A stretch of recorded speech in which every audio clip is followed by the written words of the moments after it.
This is episode 230 of the Beyond the Food Show, and today we're going to talk about fear of weight gain, and in a way, I've never talked about it before. Stay tuned. Welcome to the Going to Beyond the Food Show. I'm Stephanie Dozier, clinical nutritionist and emotional eating expert, creator of the Going to Beyond the Food method, and founder of the Going to Beyond the Food Academy. Corporate executive turned health expert with my own journey with weight, body image, and food. It's now my mission to help smart, successful women like you live confidently right now and unconditionally. Ready, sister? Let's do this. Welcome back, sisters. Your host here, Stephanie Dozier, and travel season is upon us, at least for me in my world. I've been really busy over the last almost 12 months. Really revamping our program, developing our online platform, recording a lot of videos. And as a result, I have not traveled a lot. And part of the reason why I'm doing this work online was to create that space of freedom for me to travel more. So I'm officially back into the world of traveling as of April the 14th.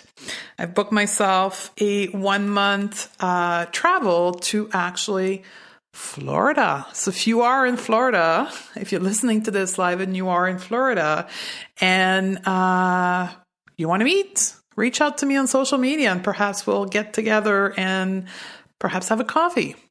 But all of this to say that I'm looking forward to that. So that's what's new in my world. I'd love to hear from you. Again, reach out to me on social media and let me know what's new in your world. And this is coming up at the tail end of launching the Going Beyond the Food Academy for the first time in 2020. And I did something interesting. Well, not something new, but something that brought me a lot of awareness at the end of this launch when we closed the door and got started with our first group of 2020 is I did a survey. Now, this is something that we've been doing for a while in our business and something that I learned years ago in my corporate business world training. But I did it differently this time. I did a survey to my community and one specifically to the group of people who first had raised their hand to say, hey, I'm interested of joining the Going to Beyond the Food Academy. And we sent a specific survey to these women. So the question that I asked to these women is, so you raise your hand saying that you were interested in starting your journey beyond the food, but you ended up not joining us. May I ask why? And oh my God, the answer I got revealed so much about us as a community and where we are at. So I thought today, that's why I decided to do this podcast, Fear of Weight Gain, because guess what? That's the number one reason why women did not join the Academy is because of their fear of weight gain. So let me read you just some of the statements or some of the reason why women said they weren't going to join us. So, and tell me, we can't talk because we're on the podcast here, but see if that resonates with you. I can't seem to overcome the fear of weight gain and trust the process. I haven't fully been able to embrace all side of not dieting yet. I want to believe that weight doesn't play a role on how I feel physically, but I can't, so I need to lose weight. In a certain way, I get that certain people are okay being overweight, but it's not for me. So I'm not fatphobic, and it's okay for other people to be overweight. I support them, but it's different for me because I don't feel comfortable at a higher weight, so I have to manage my weight. I'm terrified of gaining weight. I'm extremely uncomfortable, so I need to resolve this first, so I need to lose weight. I'm afraid to try a non-diet approach as I think I'll gain even more weight. Does that resonate with you?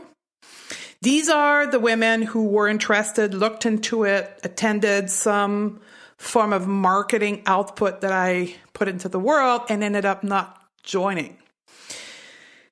And to me, this is very interesting because there is this belief out there, some of you may have that this fear of gaining weight is going to somewhat disappear. And that's the moment you're going to be ready to heal your relationship to food and body. And to me, that is a big problem because it's never going to go away. That fear, that's holding you back from doing what's right for you, because all these women said, part of the survey was, do you think that the academy was a right fit for you? And they all said yes. But they couldn't because they thought, like, I haven't managed my fear yet. It's still present. Therefore, it's a sign for me that I cannot move forward. So I just want, like, before we get into the podcast, to, like, get it out there. It's never going to go away. It's never. Like, I still have it. The women that are doing the work currently, or have done the work and graduated, like, all have it. So if you're waiting for it to go away, you'll wait your entire life. So here's what I'm going to do for the rest of the podcast. Understanding that, what do you do, or what can you do to, quote, manage the fear of weight gain? From that perspective, knowing that it's never going to go away, and that waiting for it to go away, you're going to wait your whole life, then what? What do you do? This is where the conversation starts. And I'm going to talk about it. One of the perspectives that I'm going to present you today is one that I've lived my life with for the last 20 years, but I never talked about yet publicly, which is my stance and my beliefs in feminism. And I've been slowly, gradually on social media and in my community starting to talk about feminism, but I've had, to be honest, some backlash from women to say, like, you shouldn't be talking about that.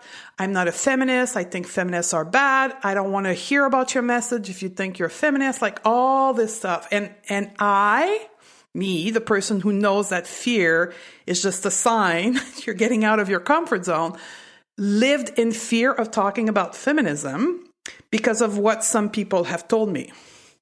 So today, I'm moving past my fear, and we're going to talk about feminism, because I know to the core of me that until we can accept that fat is a feminist issue, we will keep being stuck in diet culture. So I'm following my own advice, and I'm pushing through my fear right now and tackling part of my answer today from that context. So the first thing when we talk about fear of weight gain, I want us to celebrate. I want you to celebrate that this fear is present in you because you are moving forward in your journey beyond the food. The fear of weight gain means that you've inputted new data into your brain and then you're studying it, that you're considering other options, that you're considering joining the non-diet approach, that you're considering releasing diet culture, that you're considering working on the things that are keeping you stuck. If you weren't already into the journey, you wouldn't have the fear of weight gain. Can we all sit with this 1.5 seconds or longer and realize that the only reason why the fear is there is because you've begun your journey? So can we have a celebration? For all of you who are feeling the fear of weight gain, it means you've begun your journey. Otherwise, you would still be in contemplation, in denial, and you wouldn't even be listening to this podcast. You wouldn't be part of my community. You wouldn't receive emails from me. You wouldn't follow me on social media if you weren't past the first stage. Where you get stuck is where you get stuck from moving to the next stage, which is to take action, is because you are realizing that for you to move into action, you need to let go of control. You need to let go of control of what your weight will be, the food, all the things that you're controlling right now in your life in hope that you're not going to gain weight. For you to move forward in a journey of non-diet, you need to let go of that. And that is scary. So You've begun your journey. The fear is normal. The fear is present because you're challenging your belief. Now, what you need is the courage of sitting in that fear, of feeling the fear, and still moving forward with what you believe is right for you. It's normal to be concerned about weight gain. It's normal that your brain freaks out. We live in a society that is fatphobic for the last 100 years. Our society, Western society, is filled with weight stigma and laden with fat phobia. We publicly shame women for being in large body. Now, it's not vocally shaming, but it's like subconscious form of shaming. We go to the doctor and we get shamed in the name of health for being in a larger body, even though science is not clear of the direct correlation between weight and health. But the reason why the doctor and the nurses and the healthcare system shame is because of the underlying societal belief that fat is bad. So is it surprising that you are afraid of gaining weight? Heck no, it's normal, it's expected. All of us currently in non-conforming body that are being intuitive eater or learning intuitive eating or body neutrality or living our life in confidence all have the same fear as you. We just not allowing that fear to stop us. We've made the choice to feel the fear and move forward. The fear of weight gain is like a blind spot. That blind spot is created by diet culture. And as a society of women, we have been living in that vacuum for 100 years. So just so we level set, that fear is normal. That fear is expected. We've all faced it. Some of us have overcome the fear and moved past it. Some of you haven't, and it's okay. It's totally okay. While you understand logically that it won't be the end of the world if you gain weight, what's holding you back is the subconscious belief that if you gain weight, you're not going to be lovable. You're not going to be accepted. You perhaps will get rejected, right? These are the core beliefs that you are holding on, that are holding you on or holding you off back from moving forward. And these beliefs, this underneath belief that you don't know is there yet, it's a conditioning. It's a conditioning that all of us have received, and most particularly women. Diet culture is subconsciously going into your brain through marketing, through newspaper article, to create these beliefs inside of you. So you act accordingly to how diet culture wants you to act, right? Diet culture is this, for those who are new here, is a system of belief that promote thinness as the solution to happiness, solution to health. The solution to everything for women is to be thin. And once you get thin, it unlocks this magical world where everything will be perfect. That's what diet culture sells us and has been selling to us since we're like 5 or 6 years old. All of us here listening to this podcast have been educated, brought up, and raised in diet culture. We've not known anything else. That's what we want to change for the future and the next generation. But at this point, all of us have been subdued to this conditioning. It'd be like people 200 years ago living in North America who believed in racism or slavery. They were raised in an environment where one race was superior to the other, and it was cool to have slaves. For them, 200 years ago, that was their life. That's the same thing for us today. Today, we're looking back at 200 years ago, and we're like, they were crazy. What will the next generation or 2-3 generations from us will look back at what we did as women today and look like to say, what? They were crazy. Like they suffered their entire life. Meanwhile, like True happiness was right there. They weren't seeing it. And that's what diet culture does to us, right? It keeps us small as women. It keeps us playing small. It keeps us like literally wanting to be small in a smaller body, but also playing small as a woman. It keeps us insecure. It keeps us doubting ourselves every day. And even, here, get this, this is how crazy this can be. It keeps us doubting our choice of leaving diet culture. Like that moment where these women that I surveyed had to press the button, I join the Beyond the Food methodology, or I don't. Diet culture was so embedded in their brain subconsciously that it made them doubt that they were making the right choice.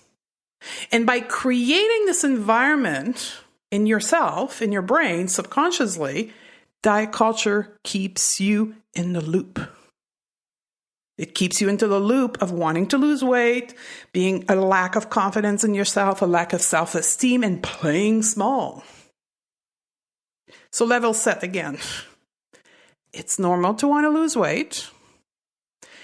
You have subconscious programming that makes you think it's normal for you to want to lose weight. But you need to get past that. Now, this is where we're going to bring feminism into this, okay? That blind spot that I referred to earlier of diet culture being in the background creates stories into your head that creates the fear that you feel as an emotion in your body, right? In my world, when I teach women how to get back into their power, we learn a framework called self-coaching. And these women that are listening right now know exactly what I'm talking about, right? The emotion in our body are created strictly from the way we think, right? Our thoughts create our emotion, nothing else. There's nothing else in your life that gets in and create fear other than your thoughts.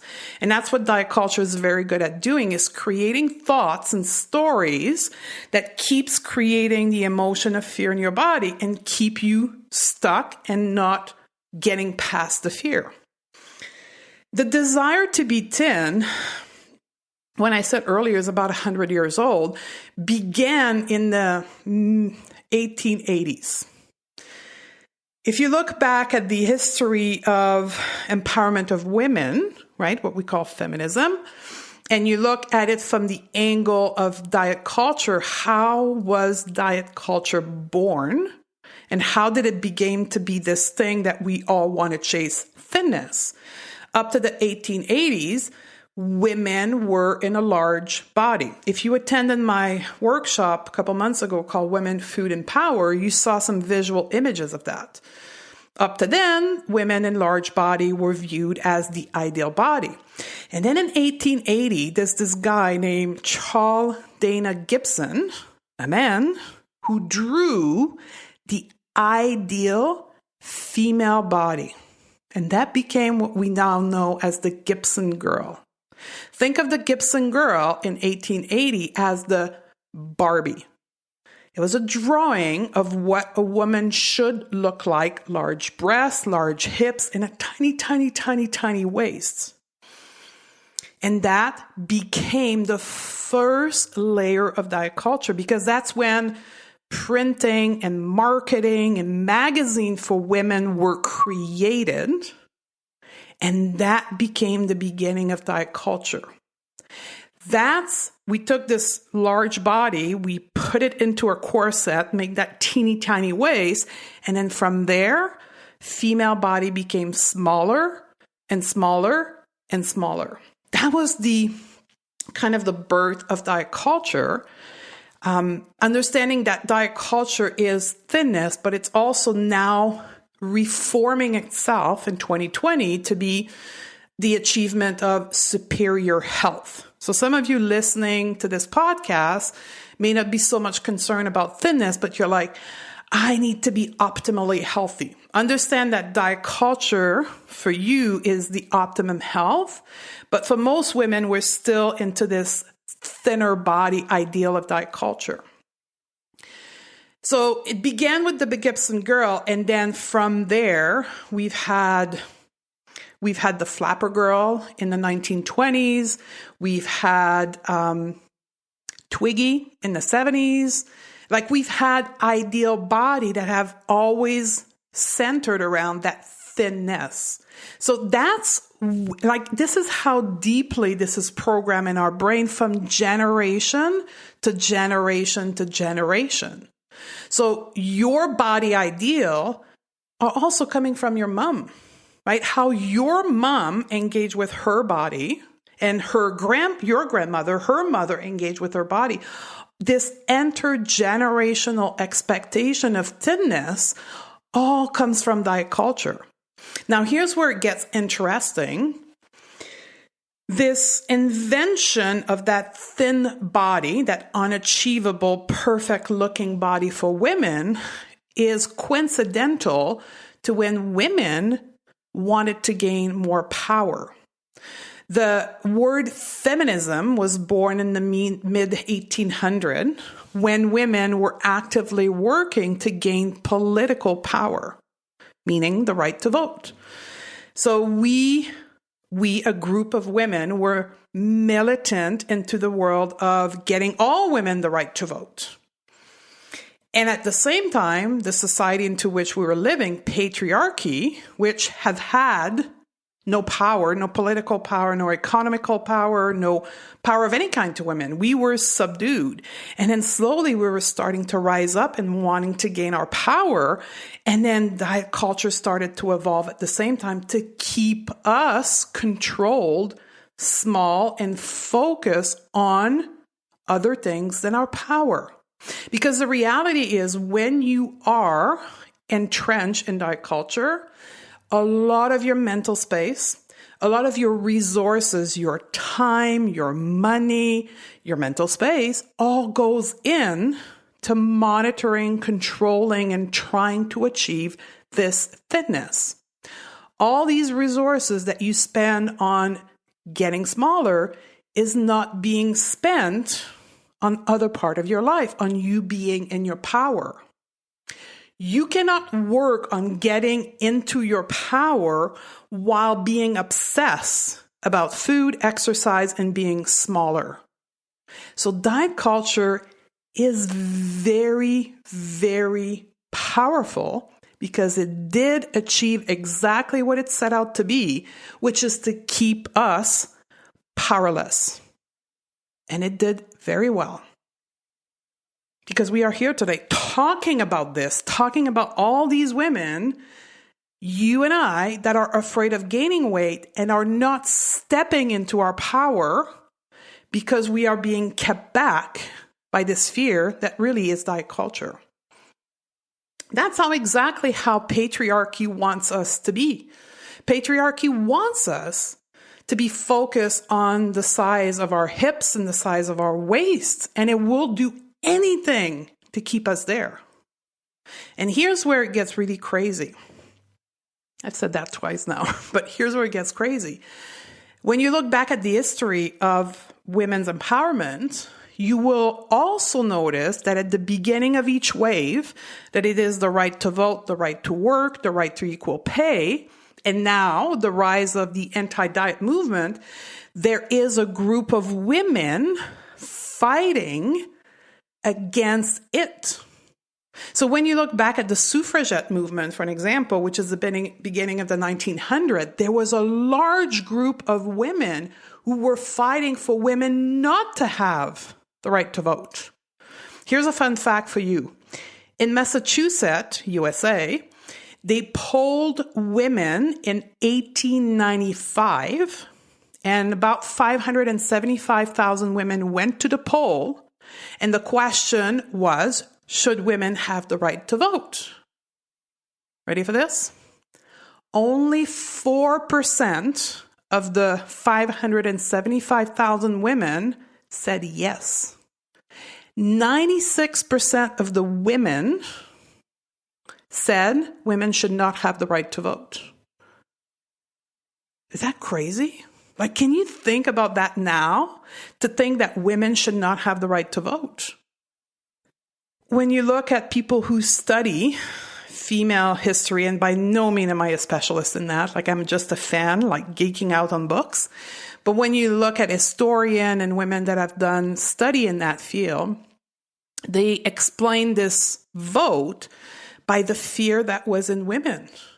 Because gaining the right to vote was contradictory to everything women were taught at that time in 1895. Women were raised for generation and generation to be subdued to men, to church, to raising children, to the state, to everything. Women were raised into this. And now all of a sudden, here's this group of crazy women that's coming around that says, no, no, no, no, we are equal to men and we need to vote. And then 96% of the women were freak right out. What do you mean? You're challenging everything that I know. Today, we can see that we were right. But back then, in 1895, these women were expressing and experiencing exactly the same thing that we are today, but in regards to our weight. So the fear of weight gain that we are living today, that you are living today, is no different. In a way, it is different in which we have power now, meaning that you have political power, most of you have economical power. We are liberated women. So if you decide today that you're going to ditch diet culture and you're going to do what's right for you, for your body, you have the power to do it. Nobody's going to come into your house. The police of diet's not going to come into your house and say, no, no, no, I'm going to give you a ticket for not dieting, right? That doesn't work anymore. They used to do that in the 1900s when they used to put women in jail, right? For militing for power to vote. They're not going to do that today, right? We're liberated women. So what is holding us back is our own thoughts. It's how we're thinking. Because we have this very powerful brain, a reptilian brain that is like, oh my God, this is so dangerous. Look at all the crazy thoughts you have in your head. That's what's going to happen if you gain weight. So this must be terrifying. So we're not going to do that. And your reptilian brain literally pulls you back from making the choice because you're like, this is danger. Like, look at everything that's going to happen if you gain weight. And that everything that's going to happen is your thoughts. That's all. It's just thoughts. It's just words in your head. None of that will likely happen, but it's the way we think about it. So in a way, yes, it's irrational, but it's in a way it's rational also because your brain is only reacting in the way that it's supposed to, which is survival. Avoid pain, seek pleasure. Weight gain, pain, pain, pain, pain. We're not going to go there. So your brain pulls you back and keeps you stuck. And it keeps you stuck because diet don't work. So you have this fear of weight gain and you're like, I can't go there. But then the other option is just like keeping you in this massive loop with a lot of pain and a lot of side effect as well. So what's the solution? All right, we're coming into the end of the podcast now. What's the solution? How do we go about managing this fear of weight gain? Number one, it's no different than any other fear in your life. You have to ask yourself the question, is this fear a real threat? Is my life at risk? Is my brain really trying to prevent me from that? Once you've answered that question for yourself, nobody else can answer it but you. If you say, like, really, I'm not going to die if I decide to become an intuitive eater or a body neutral person. Cool. Now, number one is you have a choice. Like, this is, don't say anymore, I don't have a choice. I have to lose weight. No, no, no, no, no, no, no. Sister, you're fully liberated, empowered women. You have a choice. So make a conscious choice. And no matter what choice you make, I'm rooting for you. Understanding that if you make the choice of going on and losing weight, do it consciously, that it's at 95% failure rate. But fully embed this decision. Stop being over the fence. Just make a choice, and go for it. If you make the choice of coming into the world of no diet, of body neutral and intuitive eating, I'm going to be here to help you because that's my side of the fence. Like I've made my choice. I'm on the other side of the fence. You're still going to feel fear. Guaranteed. I'm telling you, you're going to feel fear. However, now you also need to learn a way of managing your mind and your thoughts. You can come to my world and learn self-coaching.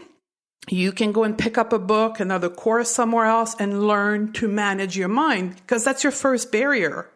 Your barrier resides into your mind. You need to take control of your thinking. You need to take control of your subconscious mind.